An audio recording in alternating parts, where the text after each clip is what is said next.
wanting to maintain the support services, so we're working towards that. Okay. But we do not want it to be a chemical treatment center. Okay. That is kind of completely against the Hearth Act rules, the New Hearth Act. It's housing first, you can't ask people to be sober or, you know, any of those kinds of issues. So that's okay that we aren't acting as a treatment center anymore or a step down from a treatment center. I don't think it's finalized. It will be used for homeless families. Right now, our partner's going into it. You know, we're just signing the MOU till the end of the year with the YWCA Share House and the Fargo HRA until we can kind of shake out. The Homeless Coalition wants to meet with us and see if there's another use that we're not seeing in the community or not, you know, that's just. I guess, so that was my question. So there, it's purpose is changing, so you can't really apply for financial help from various sources until you really know what direction they're going. That was where it Yeah, was. that might be, it might be something we take to legislature, it might not. Yeah, most likely, we'll just have continued care plans. And that will be about November, that will break. But that'd be sufficient to keep them open? Okay. Okay. For 12 people, we just can't have it that intensive. It Yeah, has and to I be realize pretty you're independent competing. people. Yep, that's what I was, okay, got it. Yeah, so we'll, go ahead, go quickly. CMAP, we got fabulous news after our disastrous audit from our Minneapolis guy that he gave us 0 points out of 20. Maren Trochman came out from Denver. She was doing an on-site monitoring review of North Dakota housing authorities anyway. Went through our quality control file, which was about this big, what we sent into them. If you have 1 second. It wasn't in your packet, we just got the letter yesterday that reversed that, so it's sorry. Yep, I sent it out to them. So we received all 20 points back. So we're back to high performers, so that was wonderful. So it got us to the 100%. It did. Yeah, and we've always been 100% in CMAP. We will make some adjustments with the Yardi Redcom file, but we're going into a new version, a 7S version, and we have until August to do that and send in those updates. And that's fine to tweak it a bit.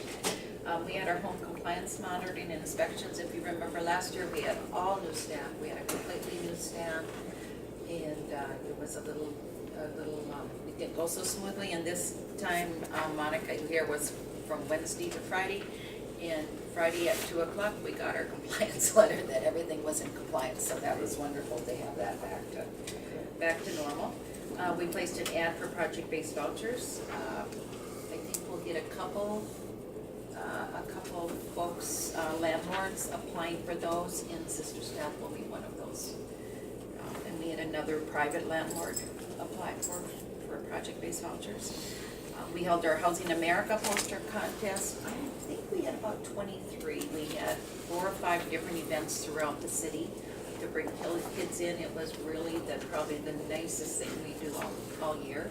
You know, Reed went out for one night, and it's something, isn't it, Reed, to see the kids and hear their stories. And yeah. The night I went out, it was at the Boys and Girls Club, and a family of, I think there were 4 kids that came, and the child that was 6 had lived her entire life in a shelter in Minneapolis. This was their first home, and the stories they wrote were just amazing, and the pictures we wrote. These are our winners, with the exception of our regional winner. That's our senior high winner. She talks about home being her mother, which was really cool. She lost at regional by 2 points, 2 votes, so it was really close. That's our child's one. I don't know if you remember Gabby, if you've seen her. She's such an animated child, and that was so fun. And hers was not chosen to represent North Dakota, but she won in Fargo. And then I have the elementary one. For some reason, I could not get a color picture but this is it. Thomas, you saw it? Yeah. received it, they passed it around earlier. Really quite brilliant colors. That child will represent us, it's a Gabriel, and the child is 8, and they'll represent us nationally. So, and the other 2 were from Grand Junction, Colorado, the other 2 winners. I talked about staffing here. We brought Darcy back in for the next year to work in family self-sufficiency. She's already like just great guns. We had some money left over. Amy, if you remember, Amy Rissman is coming back on Monday. She was our HR person. She was just here a couple months She and was here 6 weeks.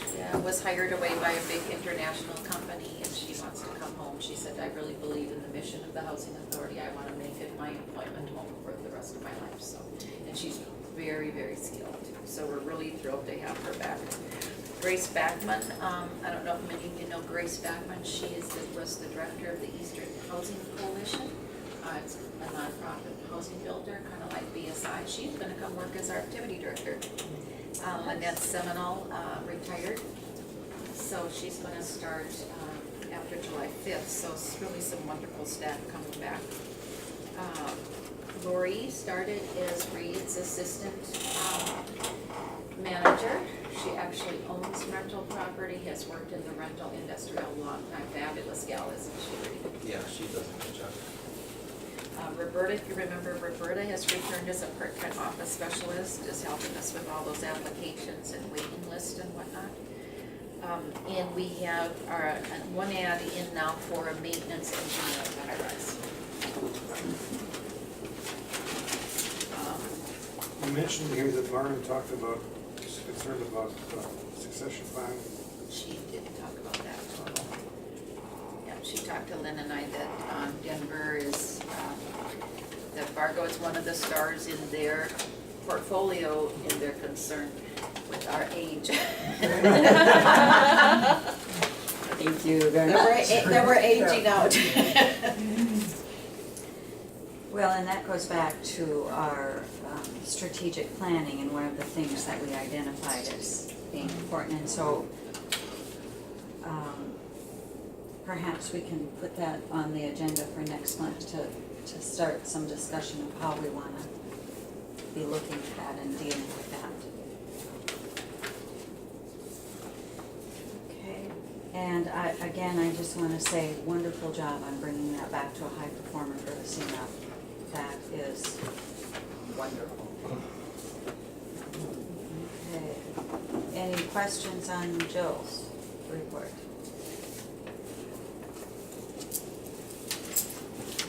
Okay. I'm assuming we don't have a report in that, oh, all I right. can we do. stand in for Scott if you want to ask me 2 tricky questions. All right. But on the back of your last pages of the finance report, there's an operating statement and the balance sheet. I can just kind of quickly highlight that. I think generally we're doing quite well with low rent. It's we've budgeted about a $91,000 income, and we're up over $270,000. Revenues are up and maintenance is down, and utilities, we really had a good year for utilities, a fairly mild winter, so we saved quite a bit there. We always budget for the worst as far as utilities go, and we didn't have it, so. The general fund, we're net budgeted an income, about $84,000, and we're actually at a loss, and the reason for that is we have been, so that's this building is part of the general fund, and we've been charging rent to the Section 8 program in excess of what HUD would allow, and they just caught that and made us back that out, so the income, so we're losing money in the general fund, and it's offset by the income, or the lower expenses to the Section 8 program. So business activities, we scheduled $50,000 year-to-date for income, and we got $82,000. There too, it's our lower maintenance and labor costs about $70,000.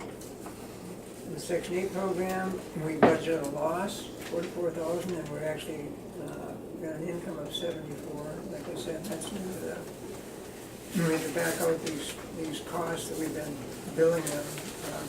And the reason we do that, we can draw the HUD funds down if we can get it into our pocket, it's unencumbered dollars, so we have a little more flexibility in how we can use it, so we can use it for development versus having to use it on operations.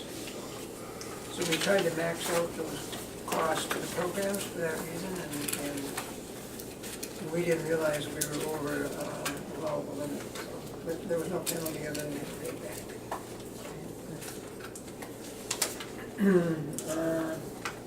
The balance sheet,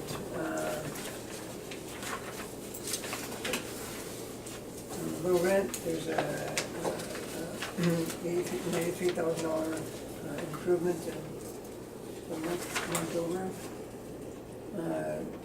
General fund is down at $35,000 for the reason I stated. Business activities are gained about $16,000 for the month.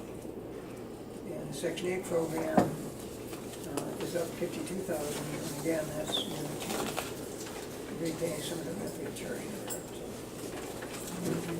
And then why did HUD say we had to reduce our voucher fees? It's not the fees, we collect a fixed amount for administering the program, and we were charging the program rent to be in this building, and we were overcharging them. Overcharging them, I mean, how did they determine?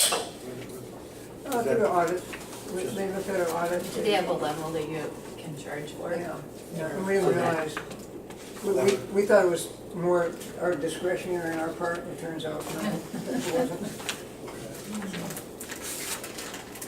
So going forward, in a situation like that, what do we need to do to make sure that that type of a miscalculation, if you will, in terms of the budget projections occurs?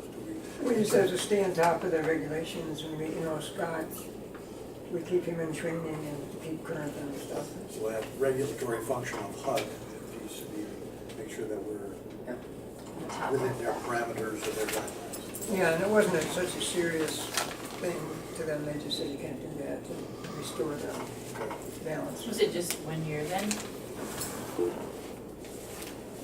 The Housing Authority had subsidized the voucher program through all of the sequestration. So they thought, maybe now they could catch up. Yeah. The central cost center, because Not so much. Not so much. not so much. Otherwise, we'll have to, And a lot of it's like the accounting fees.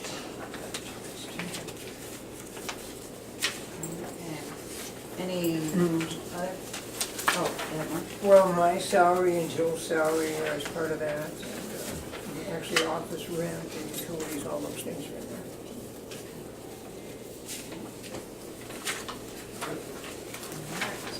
Anything else for the financials? Not for me. Right, let's move on then to old business. Okay, I'm sorry about the lack of proofreading, but item 1 is RAD, the RAD program. Oh, I thought that was on the On your, I kind of combined the Section 18 and RAD, and I did a handout for you here, if I can find my own. It's just a page of numbers that I handed out for you. In RAD, we still don't have approval, or CHAP it's called, which is the approval to go forward with New Horizons and Pioneer Works. That should be here any week now. the approval for that? Yeah, so between the RAD program and the Section 18 program, I did look, this is kind of a back of the napkin calculation of what we've got to bring to bear on those. The top is our sources that we've got in hand, that we've accumulated from various pots, about $400,000 in capital fund, The operating reserve fund is something that HUD was threatening to recapture. We shifted it into a development fund at 1.6 million. We're gonna add to that, I think, next month. The development fund, those are funds we put into early tax credit projects, and we're getting repayments back, and that's what's in the bank right now. This 14-1 last year's sale proceeds, that's an estimate based on, we got an appraisal back, and they're appraised out at about 1.2, so I'm estimating, being conservative on the estimated sale proceeds. General fund reserve, these are dollars that we've essentially this profit over the years of the fee we generated from operating HUD programs and what it actually costs us to operate. We managed to squirrel away at 680. The CDBG funding, that's the money that was appropriated to the housing authority earlier or last year that ended up with beyond shelter and all has come back. And development fees, these are from the two, well, if we do both the Pioneer and New Horizons as tax credit projects, we should pick up about $1 million in fee there. And then the 214 is when they put in a flood wall, they clipped the corner off our parking lot at the high rise. The diversion authority has appraised that and made us an offer of 214 to pay for that piece. So we've got about $6.7 million to work with. I'd want to, hold back $500,000 or $600,000 or $700,000 for use for loan guarantees. And then we've got below that. You mentioned the sale proceeds of the Lashkowitz at 1.8. Now, you said the appraisal went at 1.2. I'm sorry. Not 1.2, 2 million. Okay, that makes sense. No, big difference there. Yeah, just- And